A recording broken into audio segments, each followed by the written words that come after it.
Well, good afternoon, everybody. Good afternoon, My Kyla. name is Kyla Lee Ward, and I'd like to welcome you all to the Redback Room.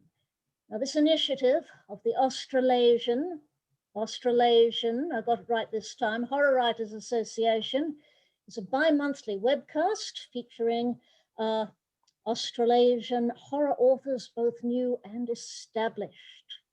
You will get to hear them read their own works here in the Redback Room, and then you will get to see them squirm as they attempt to answer my questions. If you are a member of the Australasian Horror Writers Association, you will then get to ask your own questions of them, of these brave, brave people. Now, the Southern Hemisphere, this area's unique landscape and history has produced many excellent works of horror. Today's guests, they only prove this. I'd like to introduce you all to Dan Rabarts, New Zealand author, multi-award-winning author of novels, novellas, short fiction, biography, poetry. Have I left anything out, Dan? That sounds like a good start. Screen, Yes. little bit of screen work, a little bit of audio work. And what's even more remarkable is the amount of this he has done in collaboration with our other guest, Lee Murray. Hello. Lee. Now, Lee is another New Zealand-based author, multi-award-winning. You have written novels, novellas, short fiction, non-fiction, poetry, writing advice. Have I left anything out? Not many grocery lists. No, I think you're good, Kyla. I think that's kind of covered everything. Oh, but no, it hasn't. Because you see, both of these people are also experienced editors with multiple anthologies under their belts. And we will be covering all of this in much greater detail. Now, you two have co-authored a trilogy of novels, the finale of which came out earlier this year. No, it came out last year. That was the Path of Ra trilogy. Yep. And I also believe you've edited two anthologies together. These were Baby Teeth. Roll down, I just can't find it. Yes, Baby Teeth, yes. That one. In 2015 and At the Edge in 2016. Oh, you are organized. Excellent.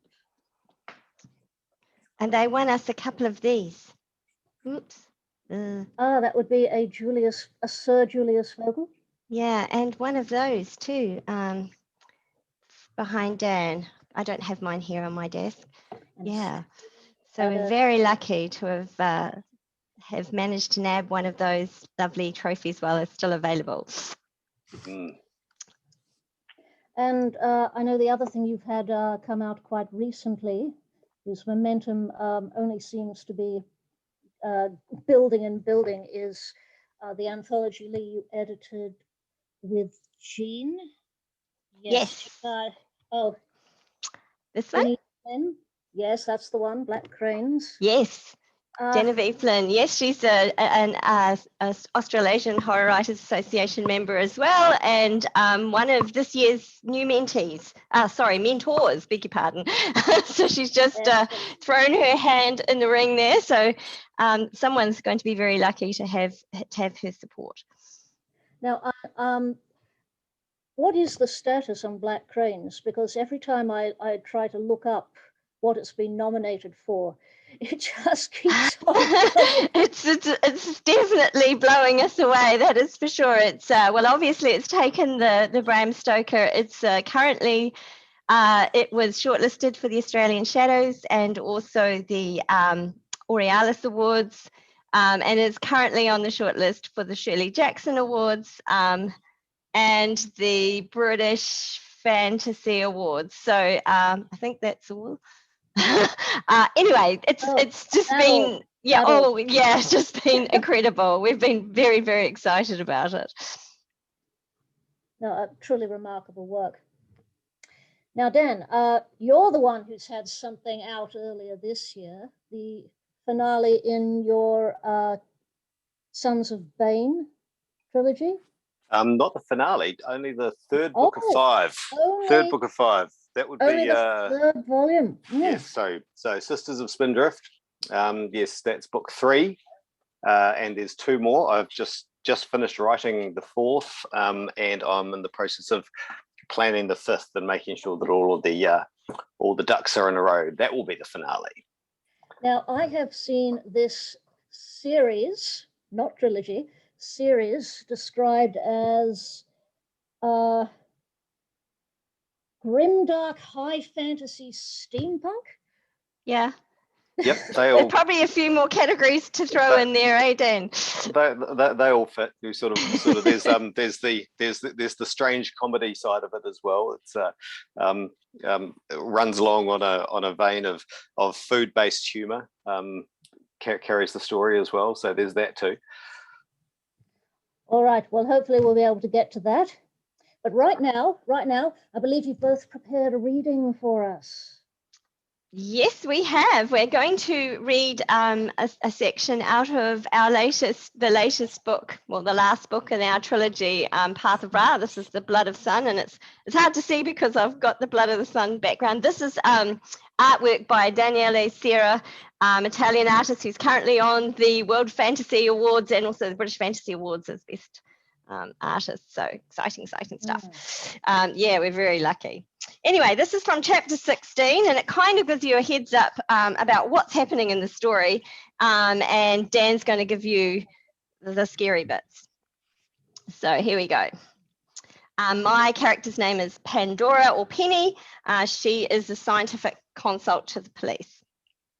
And Matthew, Dan's character's half-sister. Lunch.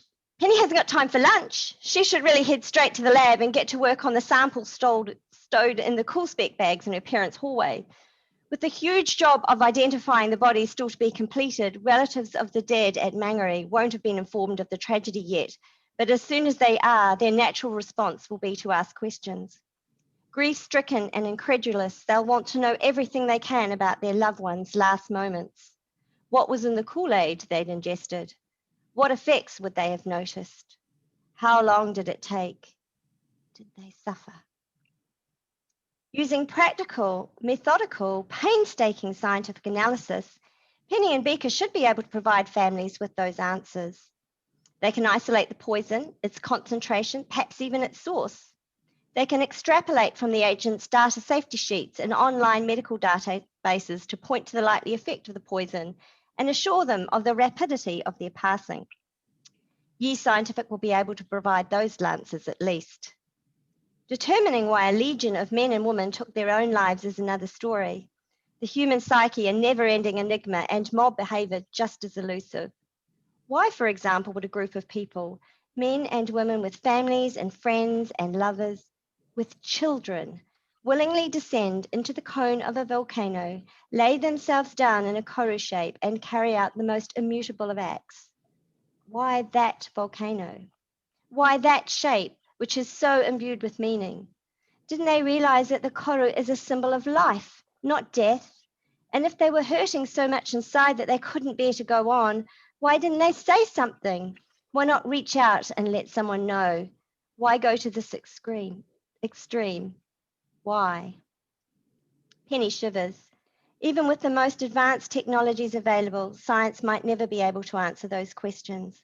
The truth, like a starry spinifex seed tumbling along a windswept beach, the feckless gusts lifting it just out of reach, answers that little Carlos, wondering why his mother chose to leave him, could chase for a lifetime.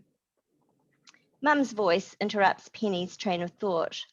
Pandora, why don't you take Craig into the dining room and keep him entertained while Dad and I help Bitu and rustle up lunch? It's a rhetorical question, phrased as a command. Penny wants to protest since her analyses might provide the only solace for the victims' families, but one glance at Matthew and Marama and she relents. They're huddled together, Matthew with his hand over Marama's, comforting her as he did after the earthquake. Her brother and his birth mother need each other right now. An hour's delay isn't going to change the outcome for the victims. Besides, she needs something to eat if she hopes to stay on her feet much longer. Penny looks again at Matthew, then murmurs, "This way, Craig." Still carrying her tea, she shows him through the double doors into the dining room. "Beatrice, please open the curtains," she says. "My pleasure," the smart system replies, and the voluminous taffeta curtains, closed to keep out the heat, pull back to reveal the expansive view across the harbour to the city. In the CBD, the Sky Tower spire cuts into the faint swirls that still streak the skyline, the southern lights so fierce they have persisted into the daylight hours. Craig leans in, whispering in her ear, "It's just lunch, right? Or should I be making a getaway now?" Matthew had talked of a getaway only 20 minutes ago. Penny takes a sip of her tea. "Craig Tong, surely you're not afraid of a ham sandwich," she quips. Craig places his hand on the window frame and stares across the harbour, his expression sober. "I'm fine with a sandwich. Hell, she could even put ham on it if she likes. But if your mother brings out crispy skin, suckling pig, no matter how good it looks, I'm out of here." Penny giggles at the mention of the Chinese wedding banquet dish. "Oh, so you don't believe in marriage," she says teasingly. He turns to her, brown eyes startling against the blue. "I'm all for marriage," he says softly. And in her hand, Penny's teacup rattles on its saucer. "It's mothers who scare the crap out of me." Thank you, Lee. Now, without further ado, Dan. Okay, so same chapter, a little bit later, change of perspective. Matthew steps away from the recliner, the room grown quiet around him. Marama has drifted away again, drawn down by the exhaustion of the day, the heat of wrestling her own demons in a body grown ever weaker. He looks around for Dad, expecting him to be there, waiting in the shadows for a chance to strike without all the women in his life coming between them. But Dad is in the kitchen, getting lunch for his guests, because that's what they are, Penny and Matthew, guests, strangers under their parents' roof. Never mind that the city is reeling from a major earthquake and 2 massacres, or that the thin line between this world and the one beyond grows thinner by the minute. Lunch is still lunch, and the protocols must be observed. Napkins and the right size forks, as if any of it all actually matters. His thigh buzzes. He checks the message. "No real Axel Weiss. Best result is Alex Wise. Check it." Matthew drifts over to the couch and slumps down, tapping into the zip link scour has sent. A visual fills the little screen, optimized for neural link outputs, designed to fill the air in front of the viewer, if their hardware supports it. Matthew never bought into neural buffs, always had enough going on in his head without needing any more getting in there. So he scrolls around the data report, old school style. Scour's search has summarized all the key results in a sort of webbed starburst of words. In this case, rather than a single central point, there are 2 central nodes linked by a wavering line, a query added in by Scour to compare the results. Axel Weiss with Alex Wise. Axel Weiss is an author, but clearly a pseudonym, because the only results that can be found are to a handful of self-published works covering a range of topics from organic chemistry to self-sufficiency to mythical lore and the spiritual nature of the unseen. But aside from the books and the obligatory social media presence, nothing real. Alex Wise, on the other hand, is a scientist, Auckland-based, but with work stretching as far afield as the South Island, and even on rare occasions into parts of Southeast Asia. Privately funded R&D trips that caught the attention of the scientific community and made the journals. Extravagant. The 2 personalities would appear to be unrelated, and Matthew is about to swipe the whole search away as a waste of time before he reads an article title that turns his blood cold. Auckland medical team breaks new nanotech limits. He taps into the link, scans it. Most of the report is beyond him, but about halfway down, another name jumps out at him, and the blood that was already cold goes icy. Buchanan. One of Sandy Care's collaborators and victims, a medical researcher who Matthew found in a burning building, his eyes plucked from his skull. Buchanan was using nanotech to combat cancer cells. Wise and Buchanan were working in nanotech together. It's not hard to make the connection from Wise to Care, and if Axel Weiss really is the laziest author anagram pseudonym ever, and Wise is using that persona as a cover for his Touching the Sun activities, then Charlotte is still in danger. She was on a bus, Erica said last they talked, a brief word before Erica's battery died. What sort of bus? There were minibuses parked at the bottom of Mount Mangere, empty. Matthew sits terribly still for a moment, his fingers cold, his stomach a yawning pit. He'll hammer against the earth, Marama had said. The deaths on Mangere are not the end of it. Care wasn't there, Wise wasn't there, and the earth was not torn asunder by the thing from beyond, the thing Matthew has fought against toe to toe in the darkness and driven back once before. They haven't succeeded yet. The sacrifice has never been enough. Even all those bodies were too few to tear down the wall between this world and the next. The vision hits him hard, pinning him to the couch and knocking the air from his lungs. Miles of gentle rolling peaks and hillsides, a landscape rippling beneath a fiery sky, the ocean a roaring tide on all sides. The hilltops vomit smoke into the clouds, and the soft skin of the earth tears open, reducing the cityscape to pulver. Chaos swirls around a point, the sky above twisting into the shape of a koru as the clouds condense, pregnant with choking ash, but Matthew can't tell where. The city is a burning wreck, adrift in a raging sea, caught in the grip of a cyclone. And from that point, reaching up to the twisted sky, they come. Sinuous and shining black, they writhe from the shattered earth, pulsing and lashing, and they drag something with them, some leviathan mass, its hungry shriek of triumph, the howl of the storm, the torment of this broken world. Matthew soars over the rubble of a city cast down, his mind's eye drawn inexorably toward the chaos at its center, the stake in its heart. Below him, bodies by the thousand, stampeded by the wounded and the terrified, the raw power of panic and blind horror. The sky tower looms closer, like a needle puncturing the sky, but that is not the center.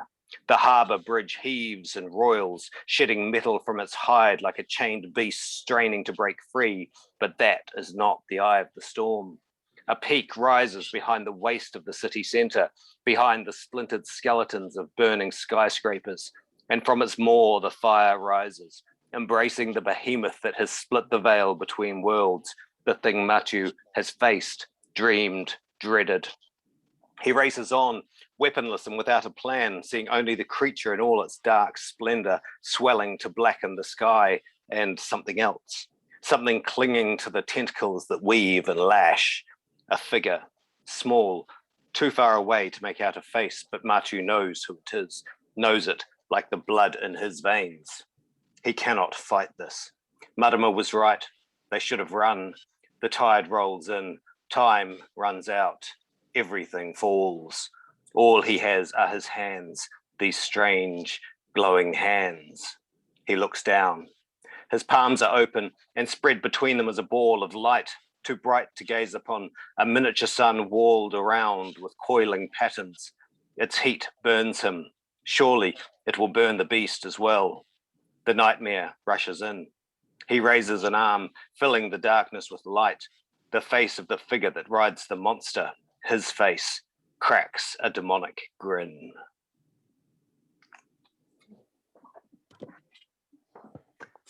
Thank you, Dan.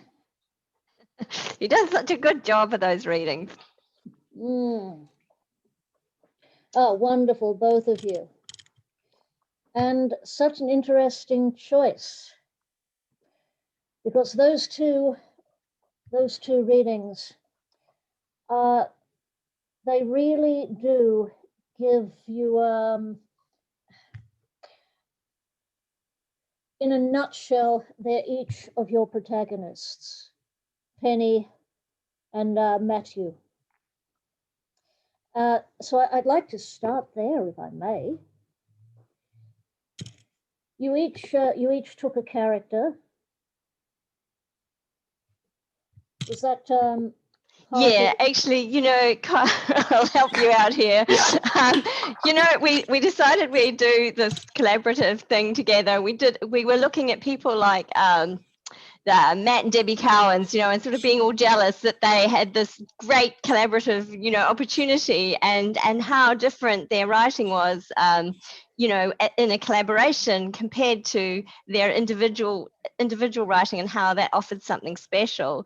And so Dan and I said, well, maybe we could do this. We'll do a little novella, and because we're just doing a little novella, we won't worry too much. What we'll do is, why don't we choose some characters, you know, that we know really well. So why don't we use ourselves? So my character, yeah. Penny. Yeah, kind of, sort of. I don't think Dan is quite as bad and sort of, you know, off kilter as his character, and I'm maybe not quite as uptight as my character, but yeah, we sort of decided to use our you know, to make it easy for ourselves, because this was something that was just for fun. So I took a character. I had a character who is Asian, slightly uptight, has a scientific background, and is very, very mired in sort of scientific rigor and evidence-based and an evidence-based approach to problem solving. And meanwhile, and you know, and also my Chinese heritage, so we used that. And then meanwhile, Dan on his side, he chose to be. So yeah, I wanted to dig a little bit more into my Māori background with the character and explore that a bit. So I brought that to the table. But I always really wanted to be someone kind of dark and brooding. But unfortunately, I never really was dark and brooding. So instead of that, I've just brought that to Matthew instead. And so I get to write someone who is a bit like what maybe I would have liked to have been if I hadn't been so, you know, so level, and I follow the rules a bit more than Matthew ever does. But yeah, definitely brought that whole growing up in the Hutt Valley, which might mean something to our New Zealand listeners, but maybe not the Australian. But you know, growing up in in an urban setting, and where there's a lot going on in the background that your parents probably would have preferred that you weren't a part of.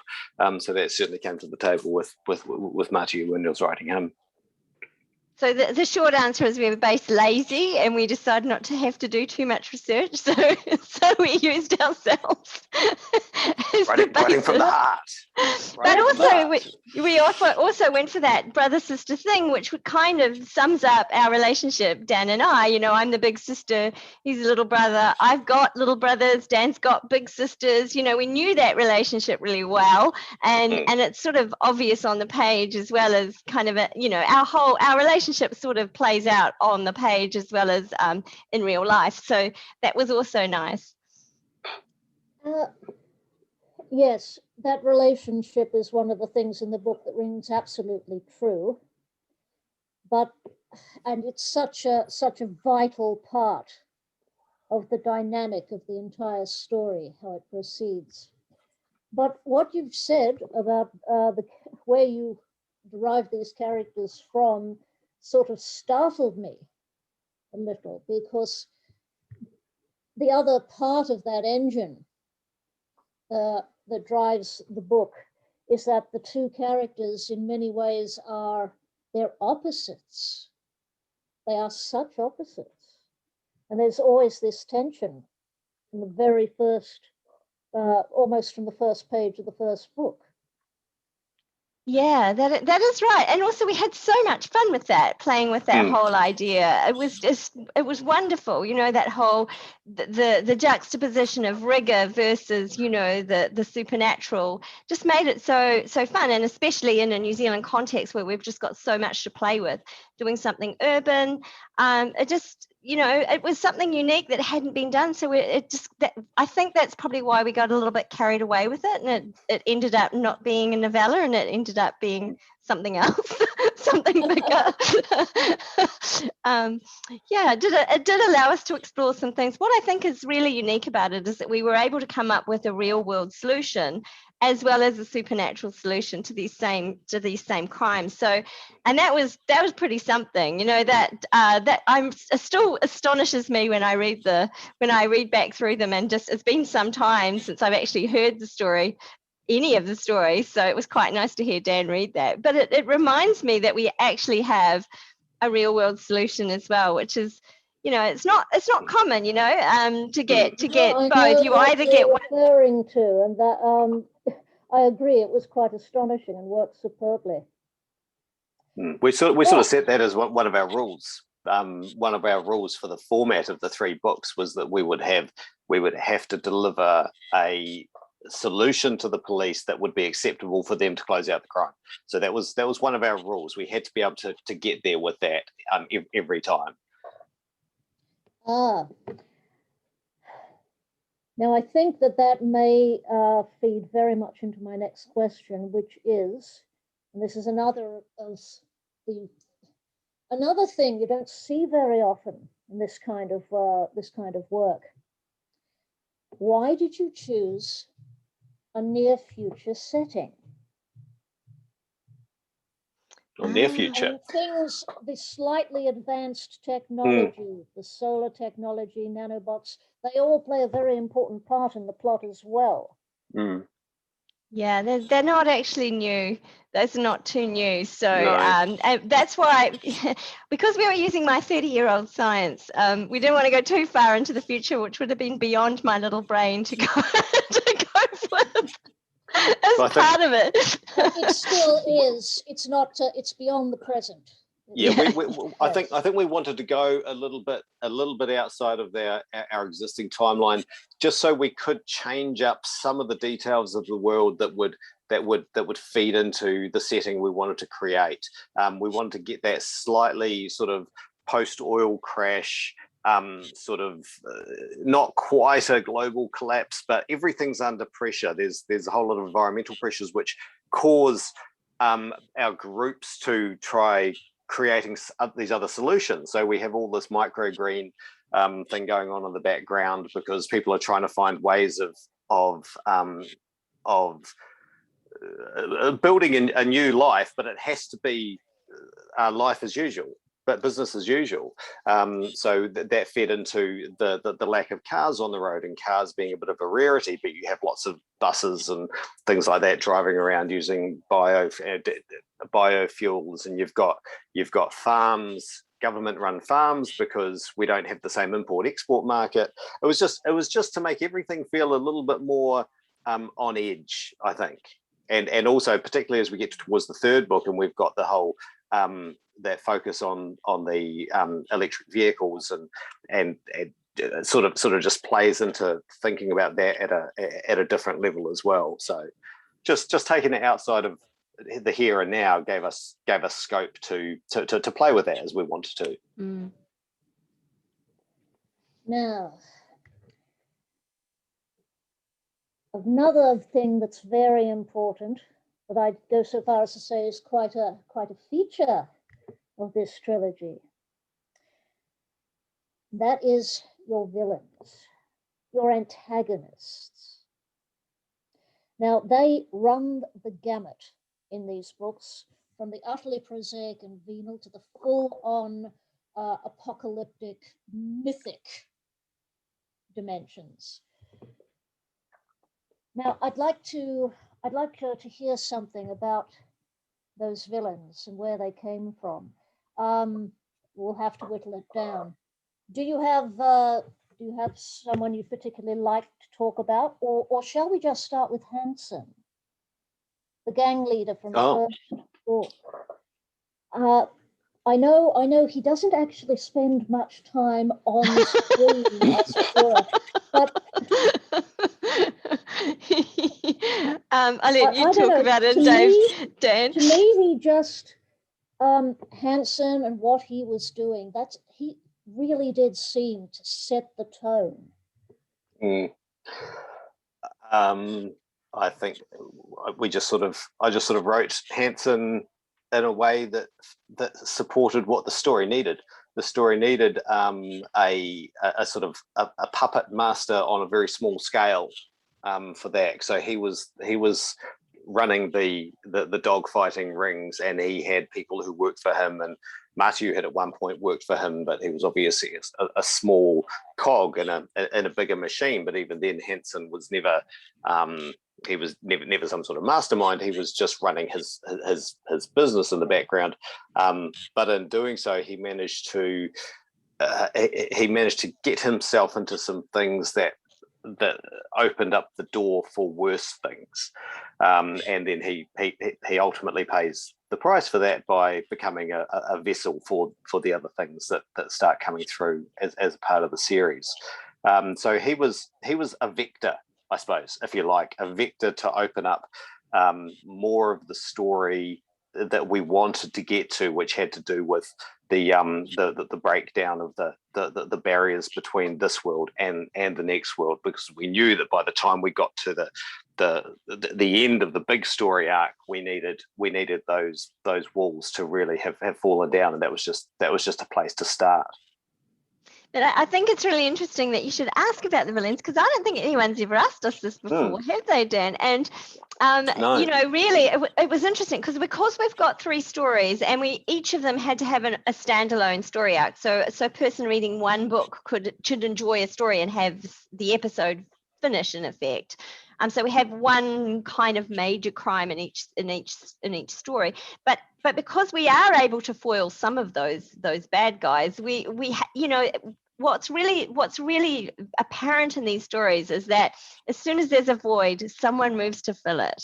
You know, when we're talking about power, there is always someone coming along with, or there are people contributing. So there's never necessarily one bad guy. There's usually more than one, because, you know, there are lots of people making decisions somewhere along the way, and some of them will not be in your favor. So it was interesting. Usually, though, it was Dan writing the bad guys, and I just opened my chapter and went, oh my God, what's he done now? And then I would have to, we didn't do a lot of plotting, and Dan will say, what's plotting? You know, plotting. And so I never really knew what I would open when, and it's kind of the beauty of collaborative writing, is that you don't know. It's a surprise, even if you've got a general idea of where you're going. It's a total surprise when you open the manuscript and your partner has written something off the wall, and then you have to kind of, you know, reel it back in and somehow tie all these story threads up. But that's part of the fun, of course. But you, Lee, you're absolutely no stranger to monsters. No, I love monsters. I mean, your collection of 2020 was grotesque monster stories. Yes, I have Karen Warren to thank for that, because she said, well, look at your stories, Lee, and tell me, and what are they about? You know, what is the main theme running through these stories? Choose a theme. And I looked and I thought, oh, I have a lot of monster stories. So just seems to be the way it's gone. And there's if you don't mind me saying, the Tain McKenna trilogy, your solo work, those 3 novels, Into the Mist, Into the Sounds, and Into the Ashes. They are constructed on monsters. Yes. Some really extraordinary creations. But what really strikes me in that vein is your Stoker-nominated short story, Dead End Town. Oh, yes. With the party pirate here, and it's kind of a Lovecraftian tale and a little bit of a Me Too story, really. That one, yes. Where do these monsters come from? Oh, they just walk around us, don't they, Dan? They just kind of walk among us here in New Zealand. We don't have much choice about it.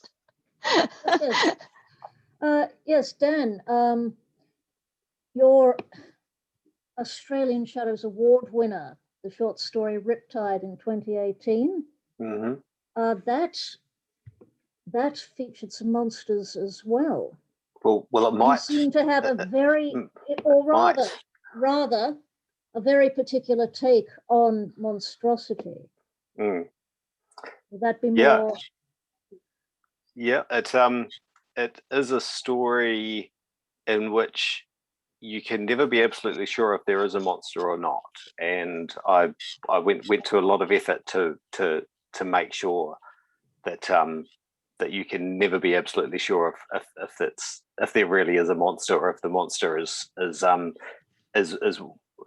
traumas that we deal with in our lives, and the and how we handle living with other people and living with their demons and their monsters. So it was it very much was a story about that. It started when I started writing it. It was about my own experience when I was much younger, getting caught in a rip and nearly drowning. That's what I started writing the story about. And my sister swam out and saved me and pulled me back to the beach, and I was very thankful for that. And when she read the story, she had completely forgotten that she ever did that. So that was very interesting. But obviously, as I started writing the story, that just became a piece. Whereas what the story was actually about, I knew a lot of people around me, especially people in the writing community, but also just people I was working with, and family and so on, dealing with mental health issues constantly. And you don't realize that this is the case until you really start talking to people. And in the last 10 years, it's become easier for people to talk about it. Maybe not at an individual level, but certainly at a societal level, there's a lot more focus on being able to talk about these issues. And so that was a bit of a story about what happens, I think, if we don't. So does that make some sense? Oh yes, makes a lot of sense. You know, that story, I remember reading it many years ago, and it took a long time to place, didn't it, Dan? And so it's interesting about, you know, and not because it wasn't beautifully written or anything like that, but just find it the right venue for it, the right place for it. And I think what's really interesting is that we are more open to that discussion now, and perhaps that's what's happened, and that's why. I don't know. Part at a business level, part of the reason that it took so long is that when it did place with Simon for Suspended in Dusk 2, that was sitting with a publisher. I can't remember who the publisher was now, and it had sat with them for a while, and then just everything went quiet, and then it turned out that they had ceased to operate, and so then quiet. Then Simon had to turn around and take the stories and come back to the authors and say, I need to find another publisher. I don't know how long this is going to take. Can I leave? Can I keep your story, or do you want it back? And he gave us all the option, and I was happy to leave it with him. And it then took a couple of years then to find a new home with a new publisher. But you know, Simon was pretty relentless in making that happen and getting with someone he was happy with. Until and then of course more time for the book to make it through the publishing schedule and get released. So there was definitely that was definitely part of the time factor. But having said that, it was prior to that, it was about 5 years between writing and getting that first acceptance. So it was it definitely had a few tries out there in the field, but didn't take the bait until Simon read it and went, oh, I like this. There's a place for everything, isn't there? Do you have the anthology there, Suspended in Dusk, Volume 2? Yes. Would you show us? Do I? I don't have one to hand. It's all one right, of the ones. all right, that's fine. I don't have handy, unfortunately. It's not far away, but it's not reachable. Fine. But still, yes, monsters come in many shapes, and I'm sure that sometimes the protagonist of the Sons of Bane gets mistaken for a monster. Yes, I expect he should. Yeah, he is based on a role playing race called Tieflings, who of course have horns and tails and claws and so on. So he should be, but he's given his propensity for cream buns and deep fried cheese. He's he's far more in the vicinity of wanting to solve people's problem by pitching them a nice cup of tea than anything chef. terribly That's monstrous. A class, isn't it? Pardon me? Tiefling chef. Yes. It did make for a problem when you're trying to find a cover image, you know. Oh. The publisher had such a hard time because, you know, they don't. It's not part of your standard, you know, images. You're not going to find those anywhere. Well, the biggest challenge with the image, I mean, not even so much the features, because you can play in things like horns and tails if you really want to. The biggest challenge we had was finding enough stock images of someone who had a body shape that was not just highly muscular, someone who had some meat on their bones, because Akmanos he's a big lad, and it was quite hard to find a model for that. We did in the end. We found a fantastic guy who looks like he is a chef, and he's got a huge range of modeling photos. He's got all these amazing facial expressions, and so we ran with him, and he's the guy who appears on all the covers now. But it was a challenge trying to find anything to down that traditional, show me some potential fantasy artwork. There was nothing that stepped outside of that normal body size. So that was a big challenge. Oh, that is interesting. Now, what is plotting? You said, Lee. Yeah, what's that? But nonetheless, it is clear that you work together very successfully. I'd love to hear from each of you as to how does the process of editing a book together differ from the process of writing one together? Oh, you want to start there, Dan? So at the most basic level, the one thing that we always focus on is maintaining individual voice. So we would go section about, chapter about, wherever we were at, whatever the story needed. That's my section to write. That was Lee's section to write. She'd let me know she was done. I'd jump in and have a read, same vice versa.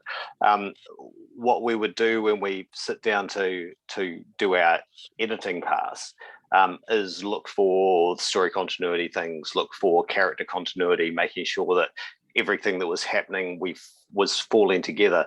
We would do that proofing pass, looking for just typos and fixing up things like that.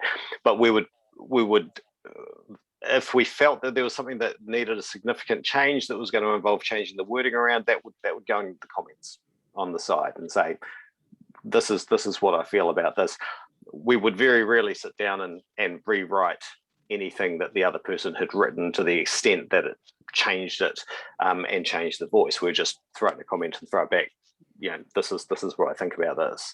But I think the biggest challenge that Lee would generally face would just be that there were more explosions than there had been planned when she gave it to me to start writing, and she would have to turn around and find a way to fix that. Yeah, I think with, you know, when it came to sort of editing at the edge and Baby Teeth, for example, when it was that sort of situation, because as Dan said, with our own trilogy, we tried to stay very true to the two distinct voices of the protagonists.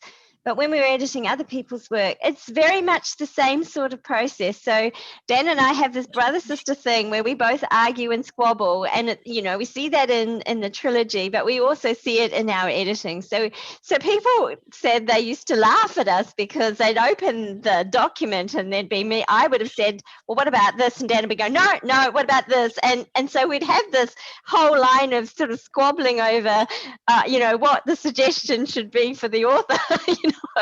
And so it was very similar kind of process. And then Dan, I would say, oh, I don't think we need a gerund here. We've used a few. And Dan would say, what's a gerund? And various things like that. So I believe it's a small snouted beast. Yes, something like that. So those kinds of things. We have different skills. We looked at different things, and obviously we different. We like the same sorts of things when we're reading, but we do read different things, obviously. So Dan will say, "Well, this reminds me of this," and I go, "Well, I haven't read that, so I'll have to go and read it." All of those kinds of things. So to a certain extent, the relationship we have as authors is very similar to the relationship we have as editors, and that played out too when we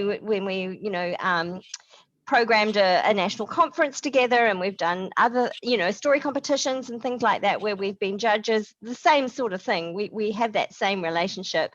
I think it's pretty obvious to anyone who's met us at the bar that's basically how it is with us. That's how we operate. Wonderful. Now we do have a couple of questions here from the audience. So,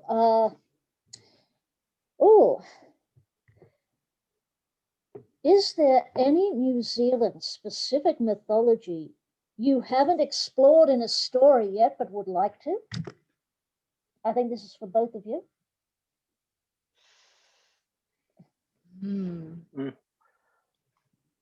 I think that the mythologies that we tend to explore tend to come to us as part of the writing process.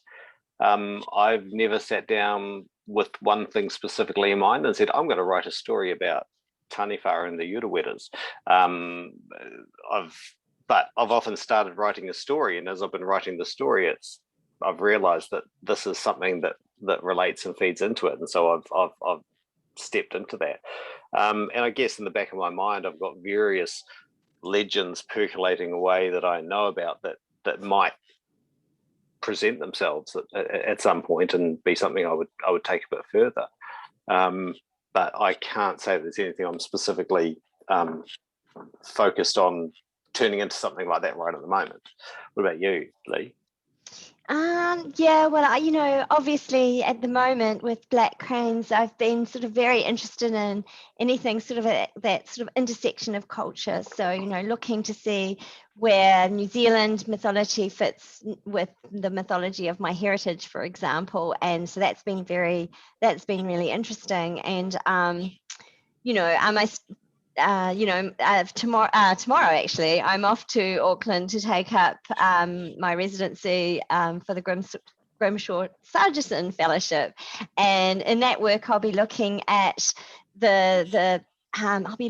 the Asian women's diaspora in New Zealand through the lens of the shape-shifting fox spirit of Asian mythology. So there's an opportunity to look at sort of that kind of mythology moved here and how that can be used to present those women's stories, which were actually quite dark. If you have a look through New Zealand's Papers Past, which is one of our big archiving systems, there are stories about Asian women. For example, there's a Chinese woman who lived, I think, in Taranaki, who went upstairs and just jumped out a second story window. There's another story about a woman who chopped her baby in half. And, that dreadful, dreadful stories, real true life stories. And I'm interested in exploring what made those women do that. What would make a woman do that? How desperate might she be? And so there's an opportunity not only to look at the horror and the human side of those things, but also to explore the mythology as well. So, but in a different context. So I'm kind of excited about that. Oh no, excellent. And congratulations too. Thank you. Yes. Now, we have another question here. But I'd like to frame this with some of my own things I've been wondering. As you've just said, so much darkness in both your works that you work to uncover almost. But Dan, not only do you have this trilogy with the Tiefling Chef and much daring do and swashbuckling and so forth, Lee, well, some of your first published works were almost like The Battle of the Birds, and Mika would be almost what I'd call YA fantasy. Yes, So, yes, I also write for children. Yes, yes. yes.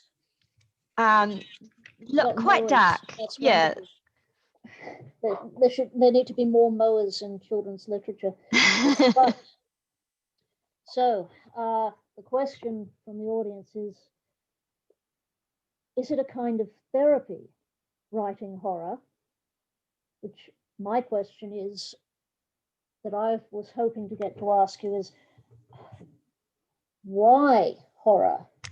What made you take this turn into the dark side? Go ahead, Dan.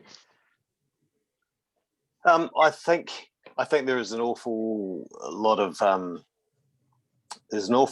value in unpacking the demons and hanging them out where we can see them, and they're not necessarily always ours. I think there's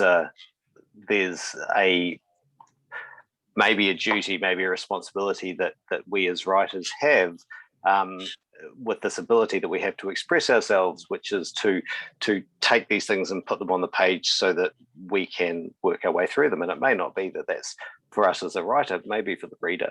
If we can get an idea of what's going on in other people's heads and try to explore it, then maybe that will help them explore it as well. So that's the one thing. The other side of it is, I think, when I was about 14, I picked up a copy of Stephen King's It and read that often in the dark, and that stayed with me for a long time. And after that, if I read anything that didn't freak me out, it was disappointing. So when I did seriously start writing, I spent a lot of time writing fantasy, because I read a lot of fantasy as well, but I was always looking for the dark bits, especially. So that's why I've always tended towards enjoying grimdark. So I started writing a lot of fantasy, but if it didn't have something dark and scary and creepy and bloody going on, then it wasn't giving me the emotional grit that I needed to keep going. And so that tended to come across in what I was writing as well. Okay. Why horror? Yeah, well, it's so subversive, isn't it? Like writing is a subversive act, but horror is even more so. And you can do that and not go to prison. I think that seems like a good answer. And is that therapy? Yes, definitely. It is definitely therapy. It is definitely. I mean, anything creative just takes your mind out of. It takes your mind out of yourself. So I think that's really the process of creating is important. And as Dan said, horror gives you that distance. But also the other thing, it's sort of, it allows us to ask those what if questions that we're all concerned about. What if this pandemic goes on and on and on and on? What if climate change? What if there's another big forest fire in Australia? What happens to people? What's the impact? So we get to ask these questions and look at the real issues that affect everyday people. And I think that's important, but we can do it in a way that entertains as well, which I think, as Dan said, under the covers with it, I mean, it's entertainment, right? It's something that takes us out of ourselves. So there are lots of reasons to be writing horror. Plus, horror writers are the nicest people, to be honest. They really are. They're the nicest group. So it's weird, isn't it, that you can be sort of so sick and so twisted, and yet they are the nicest people. Go figure. So there's also that element of catharsis, right? I mean, horror is the tragedy of our age, and it's funny when we think about catharsis as a form of therapy, and the whole point of that being we can experience something in fiction and then come out and realize that the world is not actually as bad as this thing that we've just experienced as a viewer. But we're almost the hats on the or the shoes on the other foot now, isn't it? Because now there are people going and reading horror because it's not as bad as the world. So it's an escape now. Horror has become escapism because the horror is not as bad as what's going on in the real world. So are we serving two purposes now? They're a fascinating point. I'll have to think on that. Well, this has been wonderful, but we are starting to run out of time.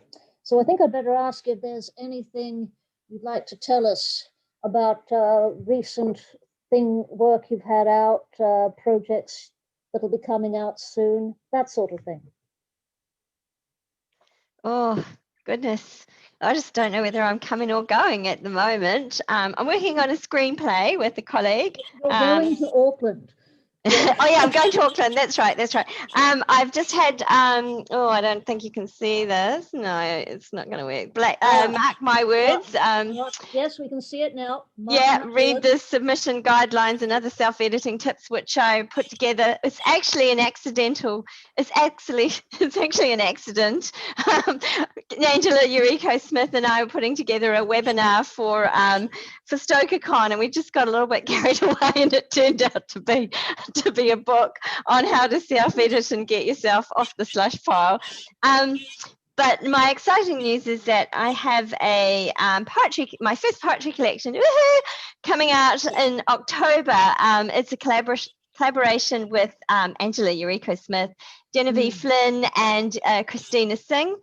And that's called Tortured Willows, and it's a follow-up from Black Cranes, in effect, and poetry on the same sorts of themes that we weren't able to squeeze into Black Cranes. So very exciting.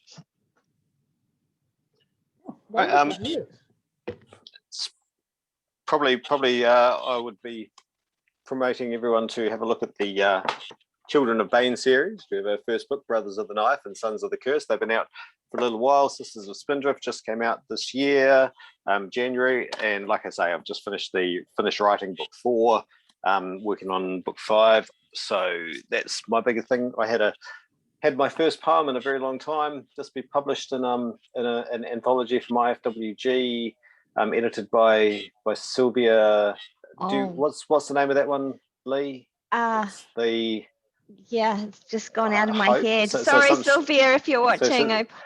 Something to do with hope. There's definitely got the word hope in there. Pandemic hope, is that what? I can't remember what it's called. Yeah, I think so. It's Contagious Hope. That's it. That's it, and it's a fantastic collection. I did the forward for that one, and I really enjoyed reading those poems. They're amazing. International poets, wonderful collections. Yeah. And apart from that, my big focus is just now on finishing Children of Bane. So if anything else comes along, I'll let people know. But that's my big work at the moment. All right, excellent. I'm sure the audience agrees. It has been wonderful to hear from you, and even more wonderful that we're going to get so much more new work in the future. So thank you once again for joining us from your various living rooms. Yes, and various time periods. I hope you've enjoyed yourselves as much. And again, thank you. Thank you, Kyla. Is hoping that the volcano gods remain pleased. Exactly. Pleased with their sacrifice.